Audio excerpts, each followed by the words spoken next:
Next compound हम cover कर रहे हैं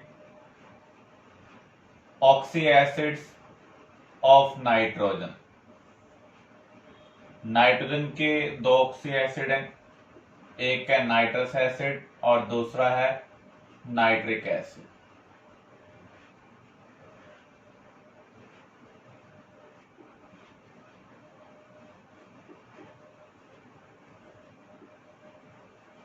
इनको हम प्रिपेयर कैसे कर सकते हैं?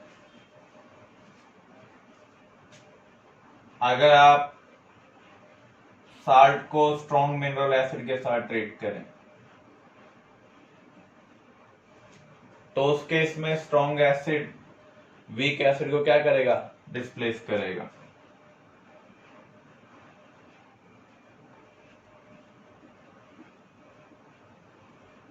तो हमें यहां पर HNO2 मिल रहा है।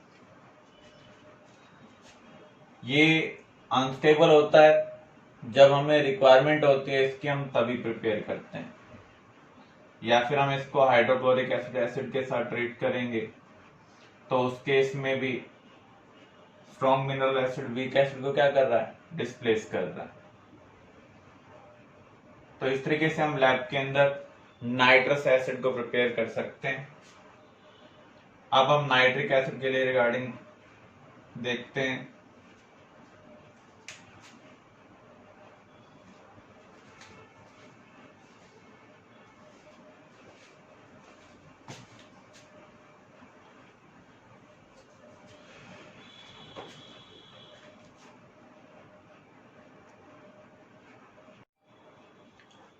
नेक्स्ट कंपाउंड हम स्टडी करने जा रहे हैं oxy acids of nitrogen.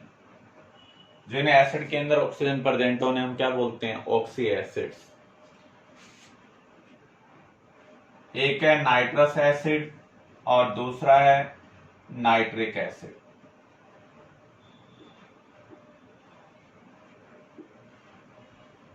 Lower oxidation state वाला नाइट्रस, हायर नाइट्रिक। प्रिपेयर हम कैसे कर सकते हैं? फर्स्ट हम कवर करने जा रहे हैं लैब मेथड। जो नाइट्राइट साल्ट है, अगर आप उसे मिनरल एसिड के साथ ट्रीट करेंगे तो स्ट्रॉन्ग एसिड वीक एसिड को क्या करेगा? डिस्प्लेस करेगा।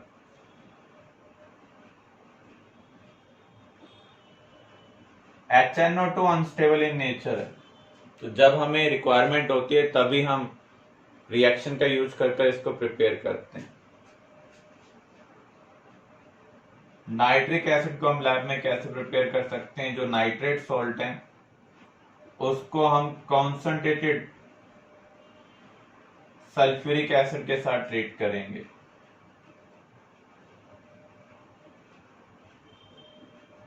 तो यहां पर लेस वोलेटाइल एसिड मोर वोलेटाइल एसिड को क्या कर रहा है? डिस्प्लेस कर रहा है। स्ट्रॉन्गर एसिड वीकर एसिड को क्या कर रहा है? डिस्प्लेस कर रहा है।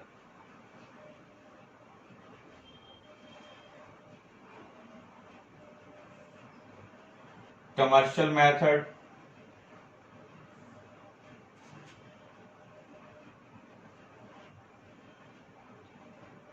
प्रोसेस का नाम है ओस्टवाल्ड प्रोसेस। इस प्रोसेस में हम अमोनिया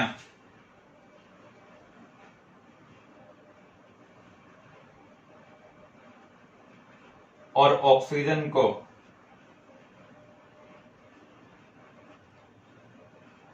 कैटालाइटिक चैम्बर में पास करेंगे। कैटालाइटिक चैम्बर के अंदर हम प्लेटिनम को एज कैटालिस्ट ले रहे हैं। इसको हम इलेक्ट्रिकली हीट करेंगे एक बार। जब हम ऐसा करेंगे तो उस केस में अमोनिया और ऑक्सीजन रिएक्ट कर कर क्या बनाएंगे? Nitric oxide and water.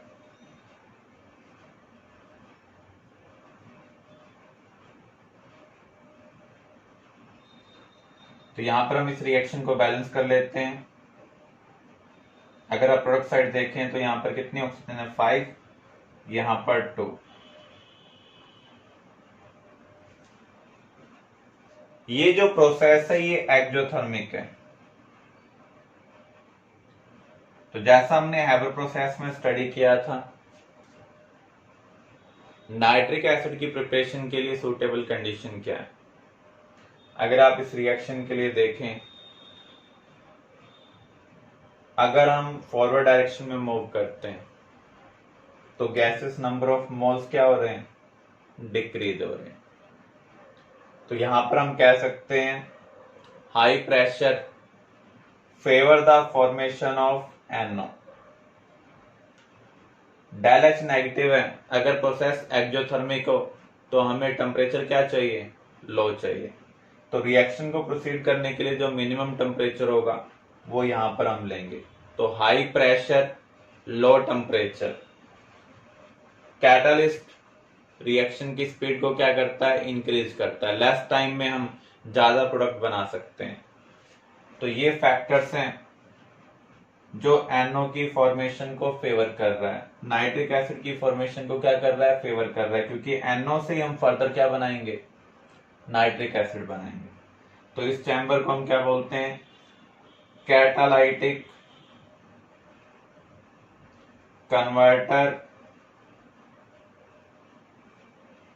तो कैटालाइटिक कन्वर्टर के अंदर हमने अमोनिया और ऑक्सीजन को पास किया, यहाँ पर प्लैटिनम कैटलिस्ट को प्लेस किया हुआ, इसको हमने इलेक्ट्रिकली हीट किया, तब अमोनिया और ऑक्सीजन रिएक्ट कर क्या बना रहे हैं, नाइट्रिक ऑक्साइड बना रहे हैं। इसको इलेक्ट्रिकली हमें सिर्फ एक बार हीट करने की जरूरत होगी, क्योंकि ये प्रोसेस क्या है, एक्जोथर्मिक है। फर्दर टेम्परेचर अपने आप ही मेंटेन रहेगा। अब हम यहाँ पर जो NO प्रोड्यूस हुई है उसको पास कर रहे हैं ऑक्सीडेशन चैम्बर में। ऑक्सीडेशन चैम्बर में हम ऑक्सीजन भी पास करते हैं। तो यहां पर NO और O2 मिलकर क्या बनाते हैं, NO2। तो यहां पर हम NO का ऑक्सीडेशन कर रहे हैं और किस में कन्वर्ट कर रहे हैं, NO2 में। इसके बाद हम इस NO2 को पास करेंगे अब्जॉर्प्शन टावर में।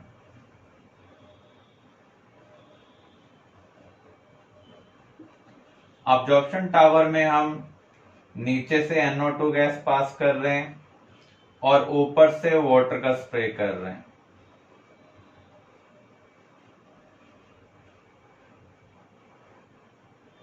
तो यहां पर जब हम स्प्रे ऑफ वाटर करेंगे तो उस केस में वाटर और NO2 कंबाइन होकर क्या बना रहे हैं, HNO3 प्लस NO। और यहां पर हमें डाइल्यूट HNO3 मिल रहा है। डाइल्यूट HNO3 को हमें कॉन्सेंट्रेटेड HNO3 में कन्वर्ट करना है। तो यहां पर हम डिस्टिलेशन परफॉर्म करेंगे, क्योंकि आपको जब भी दो लिक्विड मिक्सचर को सेपरेट करना हो तो हम उसका क्या करते हैं, डिस्टिलेशन करते हैं। अगर हम प्रेशर रिड्यूस कर दें तो डिस्टिलेशन प्रोसेस फास्ट हो जाएगा, क्योंकि बॉइलिंग पॉइंट क्या हो जाएगा, कम हो जाएगा। तो हम ये कह सकते हैं dilute HNO3 obtained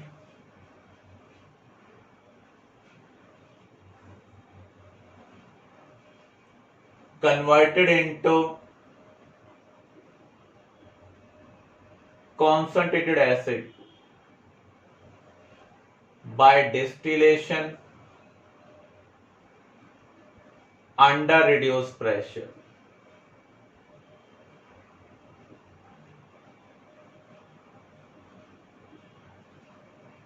physical properties को कंसिडर करें।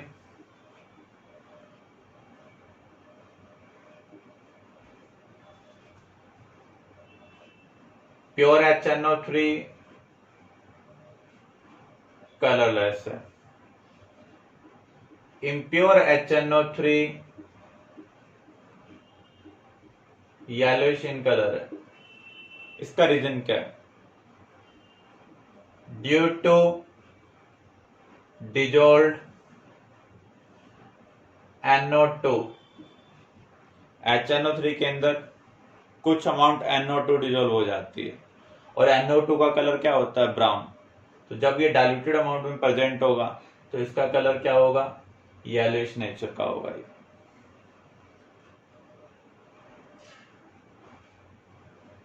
ऐसे ये कोरोजिव है टू स्किन। तो जब हम लैब में वर्क करते हैं तो हमें केयरफुली एसिड को हैंडल करना चाहिए। तो जब ये स्किन के ऊपर गिर जाएगा तो उस केस में ये स्किन प्रोटीन को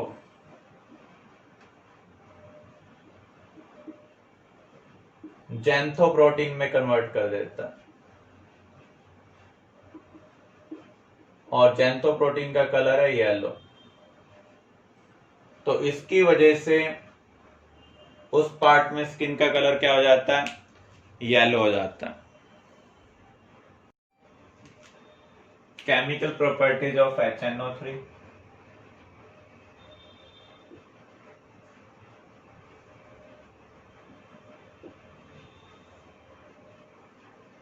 HNO3 एसिडिक नेचर भी शो करता है, क्योंकि अगर आप इसकी स्ट्रक्चर देखें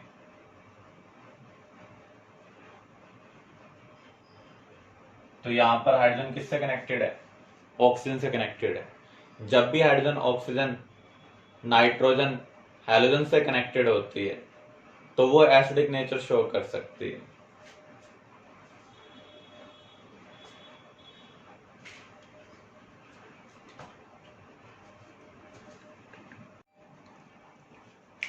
chemical properties of nitric acid.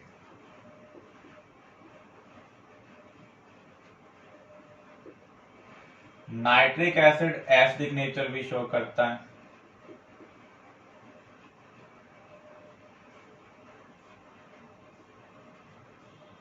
Oxidising nature भी शो करता है। अगर हम एसिडिक नेचर को कंसीडर करें तो ये ब्लू लिटमस को किस में कन्वर्ट करता है? रेड में। Decompose carbonate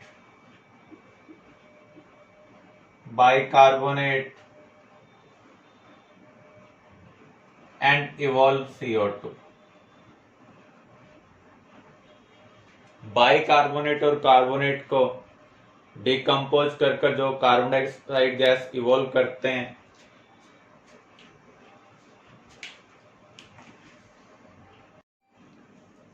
chemical properties of nitric acid.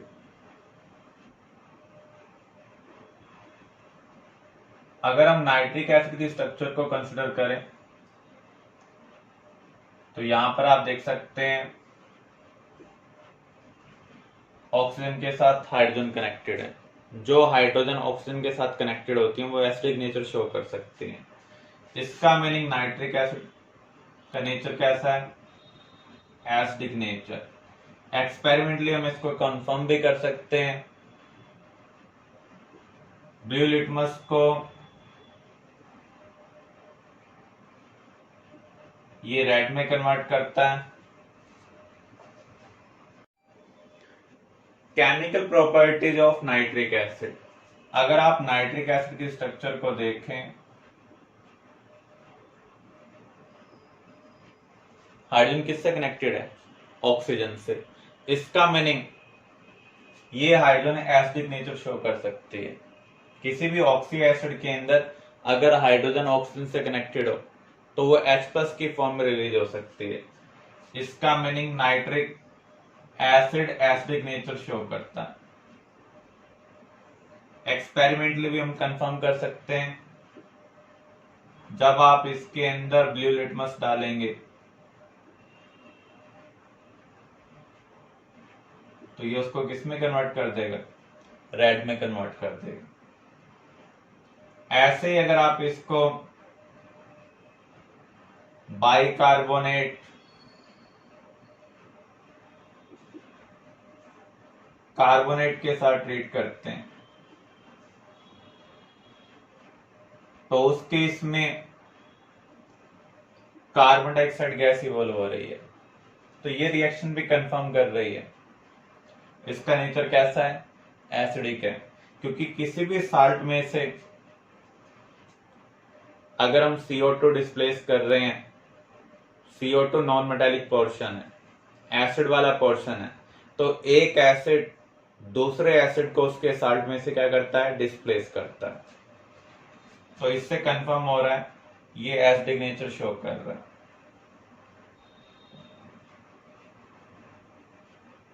Oxidising nature,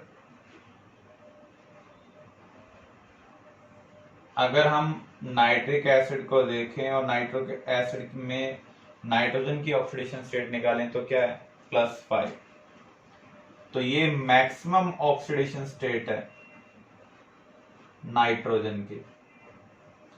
जब कोई भी एलिमेंट अपनी मैक्सिमम ऑक्सीडेशन स्टेट में प्रेजेंट होता है तो वो कैसे एक्ट कर सकता है? Oxidising agent. इसलिए HNO3 कैसे एक्ट कर रहा है? Oxidising agent.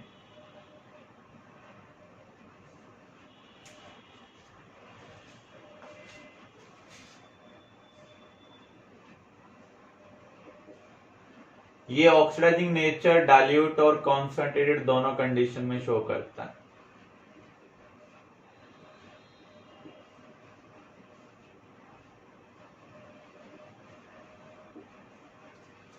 डाइल्यूट कंडीशन में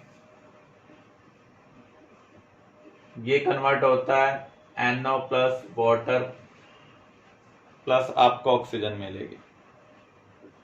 कॉन्सेंट्रेटेड में ये कन्वर्ट होगा NO2 प्लस वाटर प्लस में आपको क्या मिल रही है? नेसेंट ऑक्सीजन मिल रही है। और जो सब्सटेंस हमें नेसेंट ऑक्सीजन प्रोवाइड करेगा वो क्या होगा? ऑक्सीडाइजिंग एजेंट होगा। जब ये ऑक्सीडाइजिंग एजेंट का काम करता है तो इसकी ऑक्सीडेशन स्टेट कैसे चेंज होती है? पहले HNO3 कन्वर्ट होता है NO2 में, इसकी ऑक्सीडेशन स्टेट +5 से +4। उसके बाद ये कन्वर्ट होगा +3 ऑक्सीडेशन स्टेट में, मीन्स ये किस में कन्वर्ट हो रहा है? HNO2 में। उसके बाद ये कन्वर्ट हो रहा है NO में, मीन्स +2 ऑक्सीडेशन स्टेट में। उसके बाद N2O +1। इसके बाद N2, यहां पर ऑक्सीडेशन स्टेट क्या है? 0। देन NH2OH, यहां ऑक्सीडेशन स्टेट नाइट्रोजन की क्या है? -1। और सबसे लास्ट में कन्वर्ट हो रहा है अमोनियम नाइट्रेट में, यहां ऑक्सीडेशन स्टेट क्या है? -3। देखो नाइट्रेट तो +5 वाला ही है, तो यहां पर चेंज इन ऑक्सीडेशन स्टेट नहीं है, यहां पर चेंज इन ऑक्सीडेशन स्टेट है। तो जब ये ऑक्सीडाइजिंग एजेंट का काम कर रहा है तो इस तरीके से ऑक्सीडेशन स्टेट में चेंज हो रहा है। आपको एक चीज ध्यान रखनी है, smaller the change in oxidation state,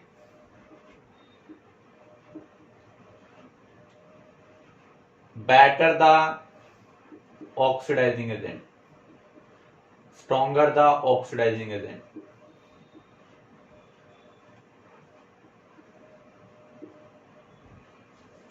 जिसको जितने कम इलेक्ट्रॉन प्रोवाइड करने पड़ेंगे उसे हम क्या कहेंगे? वो उतना स्ट्रॉन्गर ऑक्सीडाइजिंग एजेंट है। तो जो कॉन्सेंट्रेटेड HNO3 है वहां पर HNO3 ज्यादा होंगे, इसका मीनिंग पर मॉलिक्यूल कम इलेक्ट्रॉन का गेन करना पड़ेगा, तो वहां पर ऑक्सीडेशन स्टेट में जो चेंज होगा वो स्मॉलेस्ट होगा। इसलिए concentrated HNO3 better oxidising agent है in comparison to dilute HNO3।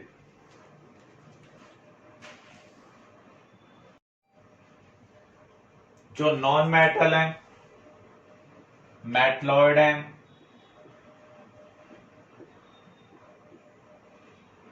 वो किससे ऑक्सीडाइज होते हैं?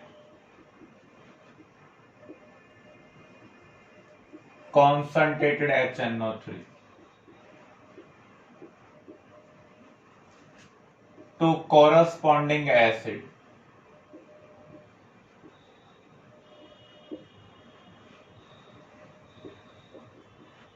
फॉर एग्जाम्पल आपने कार्बन को नाइट्रिक एसिड के साथ ट्रीट किया तो ये किस में कन्वर्ट होगा? कार्बोनिक एसिड में।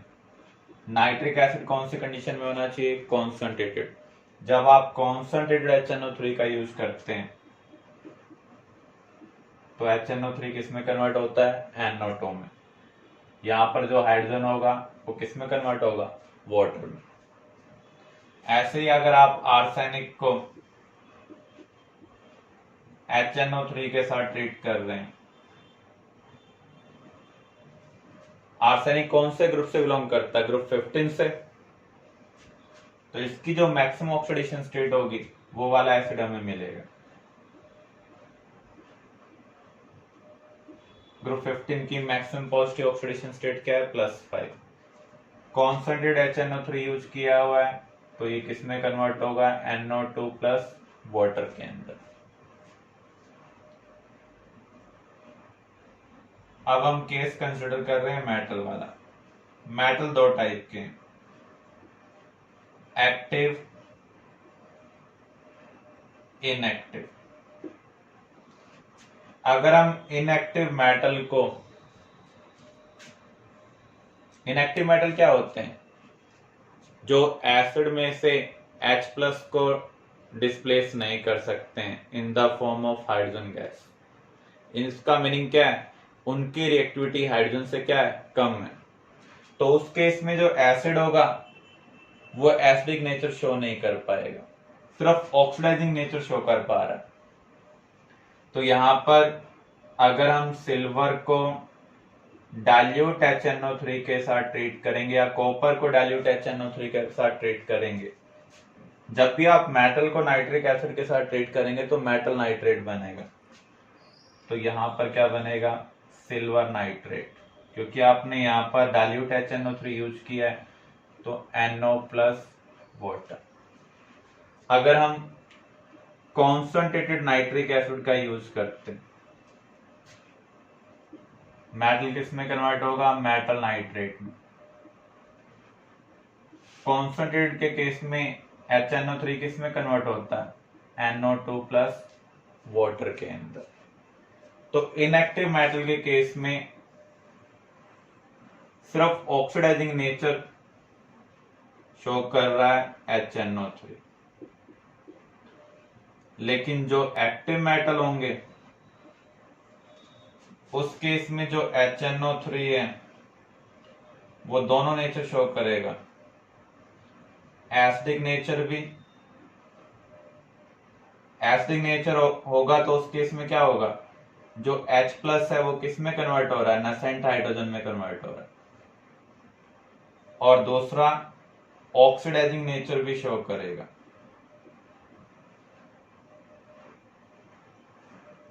तो यहां पर आपको दोनों सिचुएशन याद रखनी है। यहां पर आपको ध्यान रखना होगा, अगर हम डाइल्यूट HNO3 का यूज करते हैं तो HNO3 किस में कन्वर्ट होगा? N2 में कन्वर्ट होगा। अगर हमने वेरी डाइल्यूट HNO3 का यूज किया तो उस केस में ये कन्वर्ट होगा अमोनियम नाइट्रेट में। जैसे आपके पास रिएक्शन आ जाए zinc plus dilute HNO3, metal को तो मेटल नाइट्रेट में कन्वर्ट करना है, तो यहां पर जिंक कन्वर्ट हो रहा है जिंक नाइट्रेट में, साथ में आपको N2O प्लस H2O मिलेगा। ऐसा यहां पर क्यों हो रहा है? यहां पर जो H+ में कन्वर्ट हो रहा है ये रिड्यूसिंग नेचर शो कर रहा है, जिसकी वजह से फर्दर रिएक्शन प्रोसीड हो रही है। तो यहां पर आपको NO नहीं मिलेगा, यहां क्या मिल रहा है? N2O मिल रहा है। अगर आपने वेरी डाइल्यूट HNO3 यूज किया तो हमें मेटल नाइट्रेट मिलेगा plus ammonium nitrate plus water.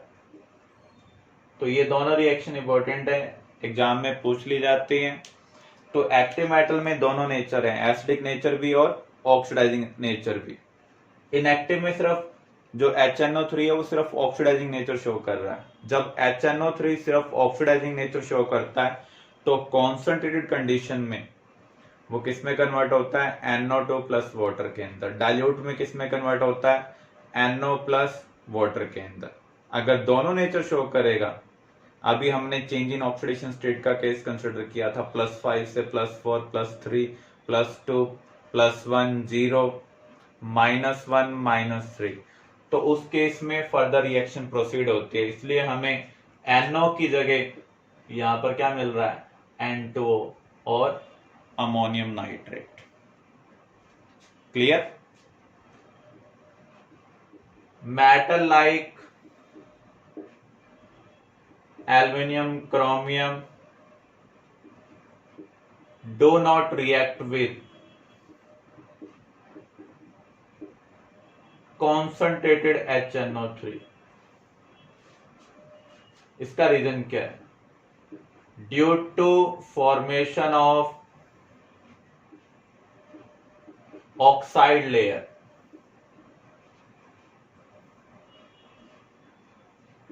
on metal surface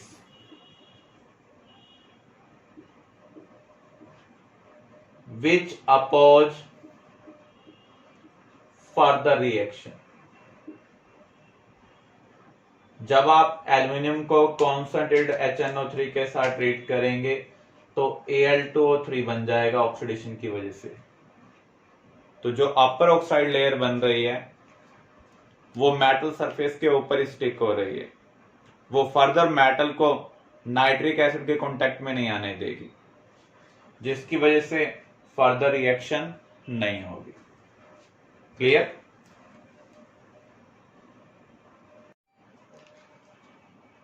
metal like gold, platinum do not react with any acid. इनकी रिएक्टिविटी बहुत कम है, ये ना तो कॉन्सेंट्रेटेड HNO3 से रिएक्ट कर रहे हैं ना ही डाइल्यूट HNO3 से रिएक्ट कर रहे हैं, but react with aqua regia. Aqua regia क्या है? Concentrated HNO3 and concentrated HCl का मिक्सचर, और ये किस रेशियो में प्रेजेंट है, 1:3 में प्रेजेंट है। तो जब आप HNO3 और हाइड्रोक्लोरिक एसिड को इस रेशियो में मिक्स करते हैं तो उस केस में ये कन्वर्ट हो जाता है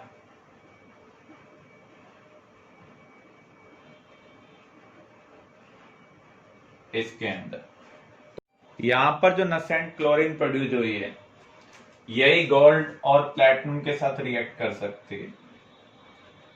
तो यहां पर जो गोल्ड है 3 नसेंट क्लोरीन के साथ रिएक्ट कर कर और एक क्लोराइड बना रहा है।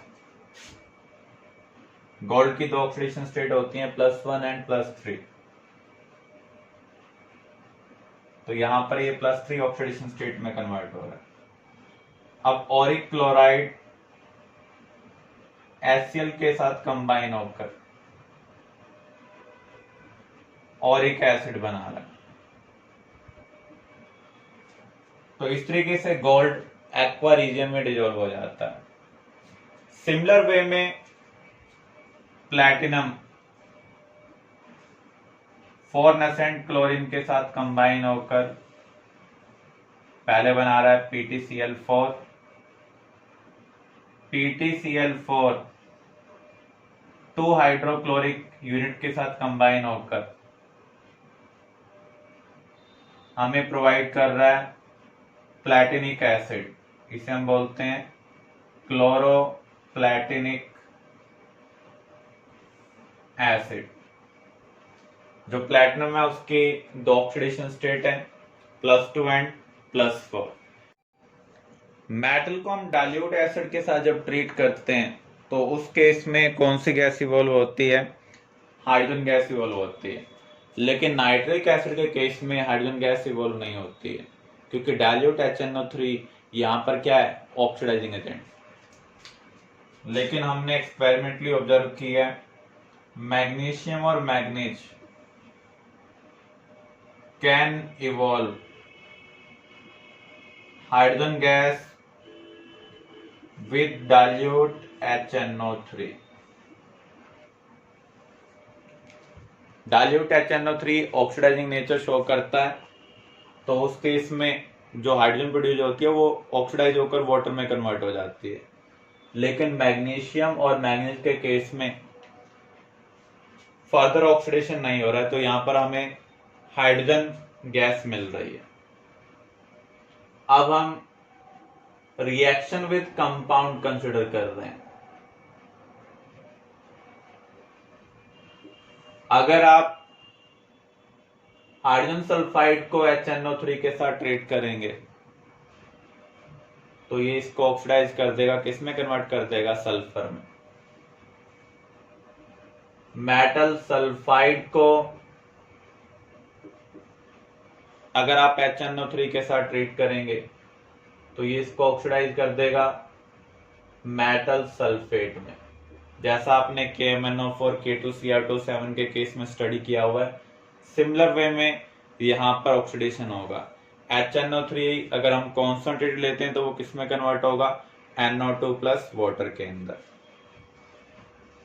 अगर हम टोलुइन के साथ HNO3 को ट्रीट करते हैं तो हमें मिलता है ट्राई नाइट्रो टोलुइन।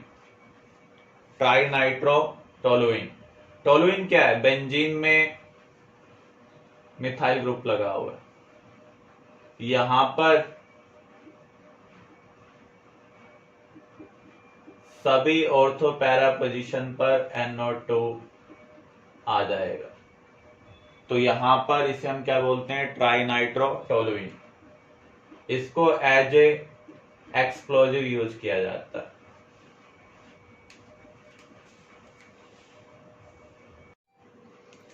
ऐसे ही हम और केस कंसिडर कर सकते हैं। फेरस किसमें कन्वर्ट होगा? फेरिक में कन्वर्ट होगा। अगर हम ग्लिसरॉल को HNO3 के साथ ट्रीट करते हैं, एक्चुअल में हम HNO3 और H2SO4 का मिक्सचर यूज करते हैं। इस मिक्सचर को हम क्या बोलते हैं? Nitration mixture.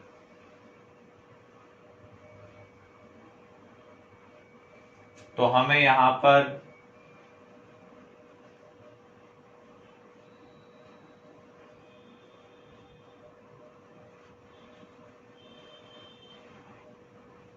क्या मिलेगा? Tri nitro glycerol. तो ये भी एज ए एक्सप्लोजिव यूज किया जाता है। Cane sugar C12H22O11,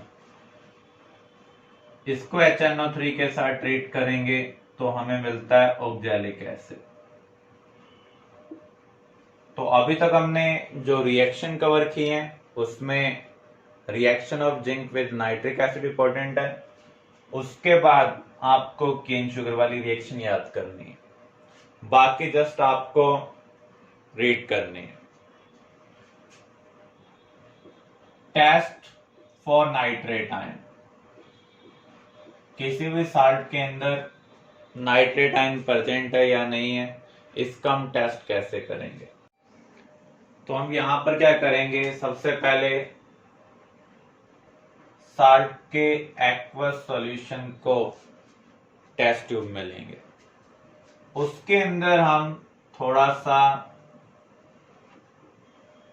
freshly prepared ferrous sulphate डाल देंगे। फ्रेशली प्रिपेयर्ड हमें इसलिए चाहिए क्योंकि क्रिस्टल में से फेरस आयन इजिली फ्री नहीं हो पाते। फिर हम few drops of concentrated H2SO4 along wall of test tube add करेंगे बिना टेस्ट ट्यूब को हिलाए। अगर हमें टेस्ट ट्यूब में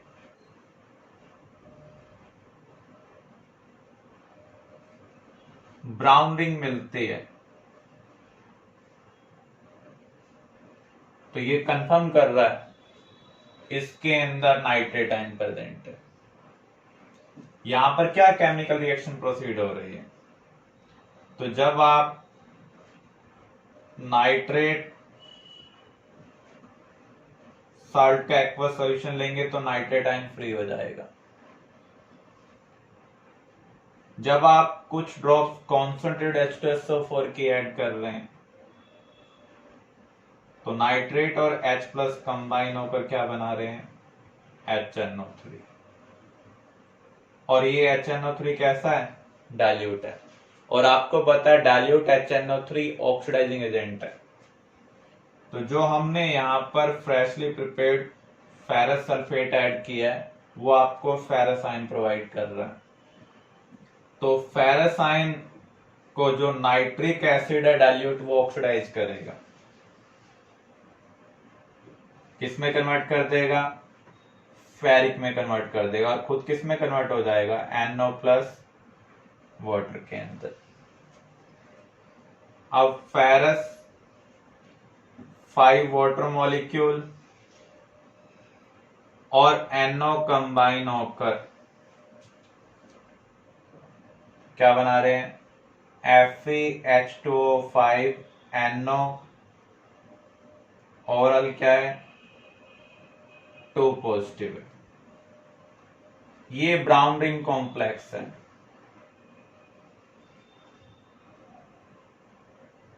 ये क्या है, ब्राउन रिंग कॉम्प्लेक्स है। अगर साल्ट के अंदर नाइट्रेट आयन प्रेजेंट होगा तभी नाइट्रिक एसिड बनेगा, तभी ये फेरस को फेरिक में कन्वर्ट होगा और NO प्रोड्यूस होगा। जब तक NO प्रोड्यूस नहीं होगा तब तक ब्राउन रिंग कॉम्प्लेक्स नहीं बन सकता। तो यहां पर आयरन की ऑक्सीडेशन स्टेट भी चेंज हो रही है। Fe+2 यहां पर कन्वर्ट हो रहा है +1 में।